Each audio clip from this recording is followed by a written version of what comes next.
imagine you are staring at $1,000 piece of highly sensitive machinery. Right, something really expensive. Exactly. And it does not belong to you, but you desperately need to use it. Oh, that is a stressful situation right there. It really is. So, you gather your courage, you walk over to the owner, you open your mouth to make the request. Let me guess. Yeah, what comes out of your mouth is so fundamentally backward, like so grammatically scrambled, that the owner actually thinks you were trying to give their own property away. Oh, wow. Yeah, it is the moment the brain simply drops the ball entirely. Right. The intention is totally clear in your head, but the acoustic signal you send out into the world completely misrepresents reality. Welcome to the deep dive. We are dissecting a bizarre, highly specific linguistic short circuit today. A really fascinating one, actually. Yeah, it is. We're working from some source material today, specifically an excerpt and some highlights from an English language learning audio series. The piece is titled The Direction of Exchange, Mastering Borrow and Lend. And we are focusing on a specific segment called Ask for Things the Right Way. Exactly. Now, I know what you might be thinking listening to this. You're thinking, we are dedicating an entire deep dive to the words borrow and lend. Because, everyone knows what those words mean. Right. Any adult, native speaker or otherwise, can point to the dictionary definitions. It's basic stuff. But our mission today isn't about the what of these words. No, not at all. We are using a very specific scenario provided in this source material to understand the why and the how. Because it gets deep very quickly. It really does. Like, why do our brains glitch when we try to deploy these specific transactional words under social pressure? And how does a simple, vocabulary swap reveal the invisible cognitive physics of human interaction?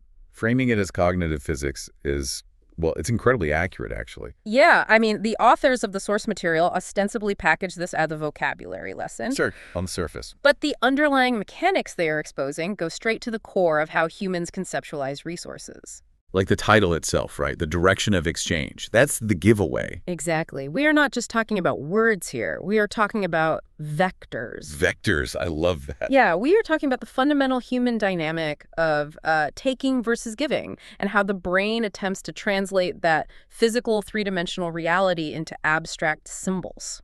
So to get us into those mechanics, the source gives us a brilliantly self-contained scenario. It's the perfect anchor for today. It really is. So we have a character named Bruce. We have a character named Mia. And the object in play is Mia's laptop. Right, Mia's laptop. And the inciting incident here is that Bruce makes a critical mistake with a verb. Just one verb. Just one. And it leads to what the text calls a funny misunderstanding. Bruce, Mia, a laptop, and a flipped verb. It seems entirely mundane. Almost boring on the surface. But when you slow it down frame by frame, it really is a masterclass in how communication breaks down. Okay, so before we put Bruce's specific failure under the microscope, we need to establish the ground rules, right? The cognitive environment he's operating in. Yeah, we have to look at the source's concept of the direction of exchange. Because it highlights this absolute dichotomy between taking and giving. Right, and these aren't just polite social concepts. No. In the architecture of human language, words like borrow and lend represent physical movement. Like actual movement in space. Yes, they indicate where a resource is starting and where it is going. Okay, let's unpack this. Imagine you are looking at communication like it's a two-way highway. I like that visual. Yeah, so the nouns in our scenario, like Bruce, Mia, the laptop, those are the tangible things, right? Right. They are the physical cars sitting on the asphalt. But the verbs, these specific transactional verbs, they act as the massive glowing traffic signs suspended over the lanes. They dictate the absolute undeniable flow of traffic. Exactly. If you use the correct verb, the flow of goods moves smoothly. The car gets to its intended destination. But if you put up the wrong sign... If you point the arrow directly into oncoming traffic. Right. You don't just get a grammatical error. The semantic traffic crashes. Yeah. The verb is the directional momentum of the sentence. What's fascinating here is the spatial geometry of that analogy. It's exactly what the source is getting at. Yeah. Why does the author use the phrase direction of exchange? Because grammar actually evolved to mimic physical reality. Oh, that makes so much sense. Right. When we initiate an exchange, we are verbally mapping out a power dynamic. We're mapping a flow of goods from a point of abundance to a point of deficit. Okay, so map that out for me. Well, giving is an outward-facing flow. The vector starts at the self and pushes out toward the other person. And taking is the opposite. Exactly. Taking is an inward-facing flow. The vector starts at the other person and pulls inward to the self. But hold on, if I say to you, hey, can you lend me your laptop? Mm-hmm. My ultimate goal is still to get the laptop right. Yes, the end result is inward. The physical reality of what I want, like the actual laptop in my hands, is identical whether I use the word borrow or lend. True. So why does the brain care so deeply about the specific vector of the dictionary definition if the physical goal remains exactly the same? I mean, why do we get so tangled up? That is the crux of the cognitive friction right there. You are pointing out the gap between the physical goal and the linguistic mechanism used to achieve it. The tool versus the result. Exactly. Yes, the ultimate physical result is the same. You get the laptop. But language isn't just a description of the end state. Right. It is the instruction manual for how to get there. When you say, can I borrow, you are placing the linguistic steering wheel in your own hands. And or the subject taking the action of acquiring. Right. But when you say, can you lend, you are handing the linguistic steering wheel to the other person. Oh, interesting. You are asking them to take the action of distributing. So it's about assigning agency in the middle of the transaction. Actually, it's precisely the opposite. It's about assigning the burden of the action. The burden. Explain that. Well, the physical actions of reaching out to give or pulling in to take are primal, right? An infant understands give me and take this long before they can even speak. Oh, yeah, absolutely. Just reaching out their little hands. Right.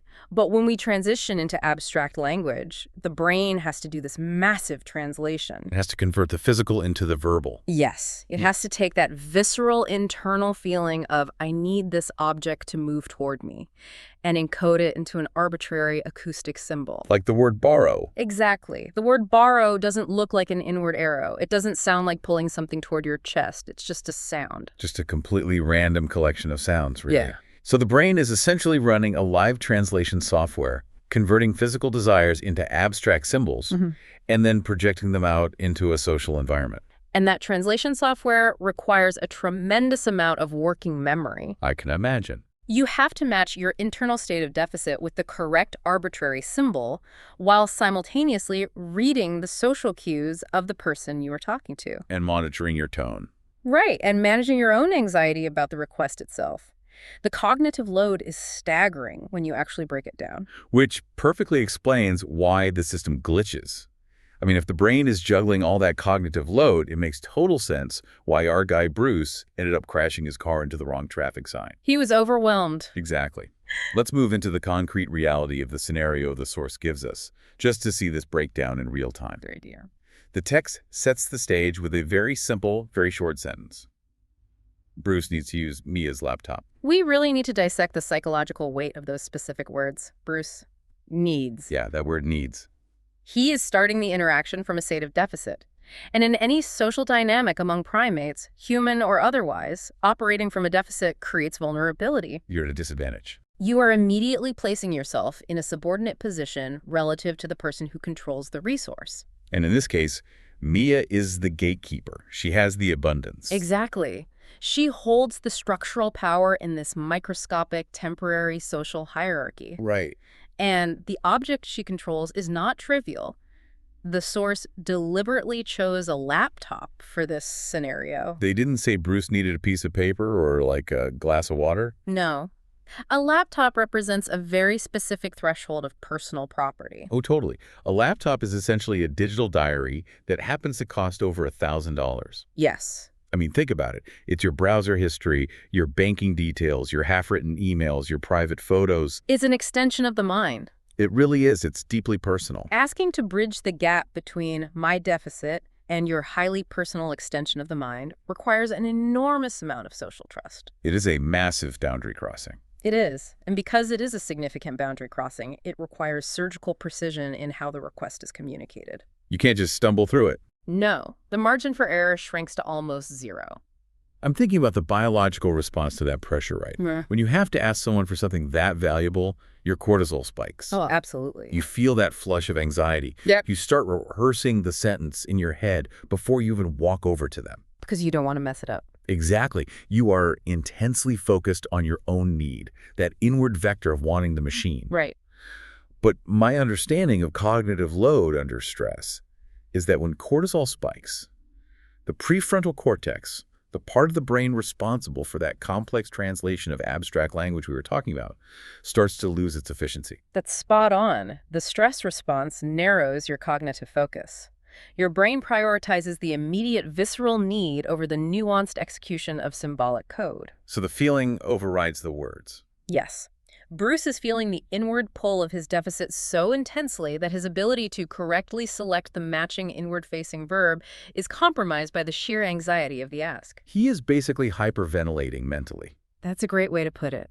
Which brings us to the moment of the crash. The catalyst. The breaking point. The source text explicitly states that in his attempt to initiate this high-stakes exchange, Bruce, quote, uses the wrong verb. The mechanical breakdown. Here's where it gets really interesting, because the source doesn't actually transcribe the dialogue. It just says he used the wrong verb. But we can deduce what happened. Right. If we act as linguistic detectives, based on the title Mastering Borrow and Lend, the deduction is pretty obvious. Bruce swapped the traffic signs. He committed the cardinal sin of directional exchange. He likely walked up to Mia and said something like, hey, can I lend your laptop? If we connect this to the bigger picture, let's look at the mechanics of the contradiction he just created. Okay, let's look at it. Bruce's physical reality and internal intent are entirely inward-facing. He wants to acquire. Right, he wants the laptop to move from Mia's possession into his possession. The physical arrow is pointing directly at his own chest.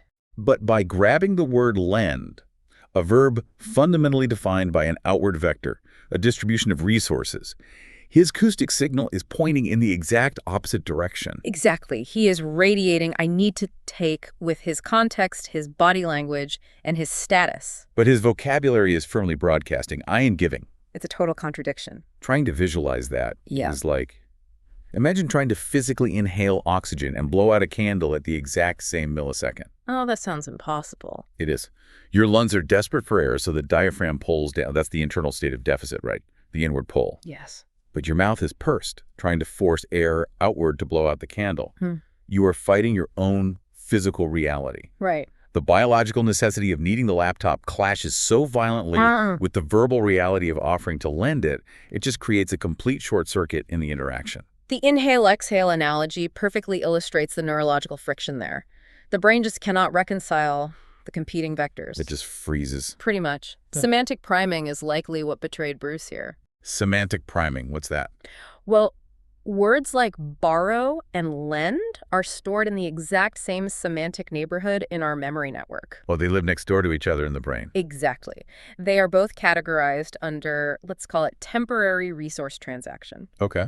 So, under the stress of the cortisol spike you mentioned earlier, Bruce's brain didn't have the processing power to select the specific tool. It just grabbed the entire toolbox. Right. It reached into the transaction category and pulled out the first word it found, completely ignoring the spatial vector attached to it. Just give me a transaction word, any transaction word. Exactly. But how does the listener's brain process that? I mean, if Bruce walks up to me, looking stressed, pointing at my computer and says, can I lend your laptop? My brain has to do something with that broken acoustic signal. Well, the listener's brain, Mia's brain, in this case, operates as a predictive engine. A predictive engine? Yes. Before Bruce even finishes his sentence, Mia has taken in his stressed demeanor. She sees the fact that he doesn't have a computer and the fact that he is approaching her computer. So she's already doing the math. Exactly.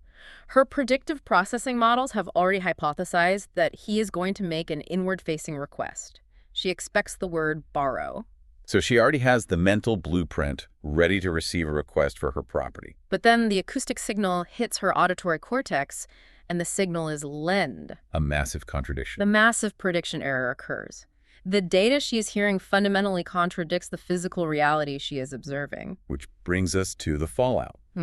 And the source material is very careful with how it describes Mia's reaction here. Very specific. It doesn't say she gets defensive. It doesn't say she gets angry or confused and walks away. No. The text specifically notes that Bruce's wrong verb leads to a, quote, funny misunderstanding. And we must explore the psychology of why it resolves into humor rather than threat. Because if someone walked up to me and grammatically implied they were going to give my $1,000 property away, alarm bells would ring. Oh, absolutely. I mean, if we take Bruce's sentence literally, can I lend your laptop? Mm-hmm. He is asking for permission to act as the distributor of Mia's property. Right. He's either graciously offering to give me a laptop she already owns, which is weird, Very weird. or he's asking to take her laptop and give it to some unknown third party. Can I distribute your most valuable possession to someone else? Exactly. That literal translation is highly threatening. So why does the source call it a funny misunderstanding? I mean, why did Mia laugh? It really comes down to incongruity resolution theory. Incongruity resolution theory. Break that down for me. So the brain encounters a prediction error, the clash between the expectation of borrow and the reality of lend. Right, the short circuit. Yes. Oh. And for a fraction of a second, there is cognitive tension. The brain has to figure out if this broken signal represents a real threat. Like, is this guy actually trying to steal my laptop? Exactly. But the literal meaning of Bruce's words is so disconnected from his obvious desperate reality that the brain instantly categorizes it as absurd, not dangerous. Oh, I see. The threat level drops to 0 because the math is so clearly wrong. Yes.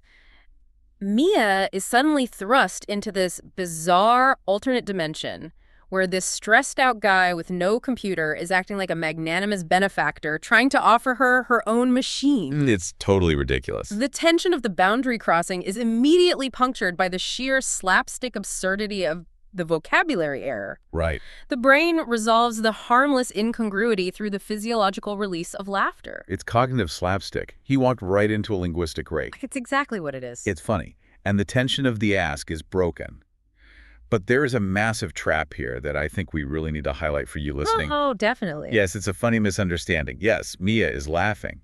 But Bruce's primary objective, the entire reason he initiated this high-stakes, stressful interaction in the first place, has completely failed. He did not acquire the resource. He completely failed. He didn't follow the core mandate of the source material. He didn't ask for things the right way. The humor might have saved him from being perceived as a threat, but he's still standing there without a laptop? He's still at square one. Worse than square one, probably. The interaction has to be paused, the laughter has to subside, he has to acknowledge his directional error, and then he has to reboot the entire vulnerable process of asking all over again. It's exhausting just thinking about it. He took a high-stakes 3-second transaction and turned it into a prolonged, embarrassing ordeal, entirely because he put up the wrong traffic sign. Which forces us to look at the practical application. How do we take the underlying mechanics revealed by Bruce's failure and actually apply them? How do we not be Bruce? Right. How do we synthesize the two concepts in the source's title, mastering borrow and lend, and ask for things the right way? Because just knowing the dictionary definitions clearly isn't enough. I mean, Bruce knew what the words meant. His brain just couldn't deploy them correctly under fire. This raises an important question about how we store language. The synthesis requires moving beyond declarative memory, which is simply knowing a fact. Okay, knowing a fact. And developing procedural memory. Mastery isn't about memorizing the dictionary. So what is it about? It is about building a habit of internal spatial verification before the acoustic signal is ever generated. Internal spatial verification. Yeah. That sounds intense. Walk me through what that actually looks like in practice. It means creating a microsecond pause between the feeling of deficit and the initiation of speech. Just a tiny pause. Yes. And in that microsecond, you must consciously feel the physical vector of your intent. Are you attempting to pull resources inward toward yourself? Right. Or are you attempting to push resources outward towards someone else? So you actually map it out in your head. Yes. Once you establish the physical geometry of your desire, you select the verbal tool that perfectly aligns with that geometry. You don't just reach blindly into the transaction bucket. Exactly. You consciously select the inward-facing tool for an inward-facing need. So what does this all mean for how we operate in the real world? When we look at this whole deep dive, the source material has given us a massive paradigm shift. A huge one. Language isn't just a passive label that we slap onto an action after it has already happened. Language is the active steering wheel of reality. It is the mechanism by which reality is negotiated. And if you grab that steering wheel and blindly crank it toward giving, when your physical survival or your professional needs are entirely dependent on taking, you aren't going to magically arrive at your destination. Not at all. You are going to end up exactly like Bruce, stranded in the middle of a harmless but entirely unproductive cognitive traffic jam, staring at a laptop you still aren't allowed to touch. We've covered a tremendous amount of ground navigating this simple scenario today. We really have. We've explored how abstract vocabulary must map onto physical, spatial vectors. We've examined the intense sociological pressure and the resulting cortisol spikes that occur when we attempt to bridge the gap between our own deficits and someone else's highly valued resources. And we dissected the mechanical failure of semantic priming under stress. Right. And we looked at how the listener's predictive processing engine resolves these broken signals through the cognitive release valve of humor. It's astounding how much invisible machinery is operating beneath a single swapped word. It serves as a reminder that asking for things correctly is not just a grammar exercise. Oh. It is a daily critical navigation of social hierarchies and resource management. The verbs you choose are constantly actively plotting the coordinates of power between you and everyone you speak to. Which leaves us with something fascinating to consider as we wrap up today. Think back to the sheer chaos caused by one flipped directional verb over a laptop. So much chaos. We've seen how easily the brain can broadcast the exact opposite of its physical intent when under pressure. It makes you wonder, Yeah. as you go into your next meeting or your next negotiation or even just a casual conversation with a friend, how many other subtle directional cues in your daily communication are currently completely misaligned with your actual intentions? Oh, that's a slightly terrifying thought. Right. Sending the wrong vectors out into the world entirely unnoticed. Just something to mull over. Until next time, thanks for joining us on The Deep Dive.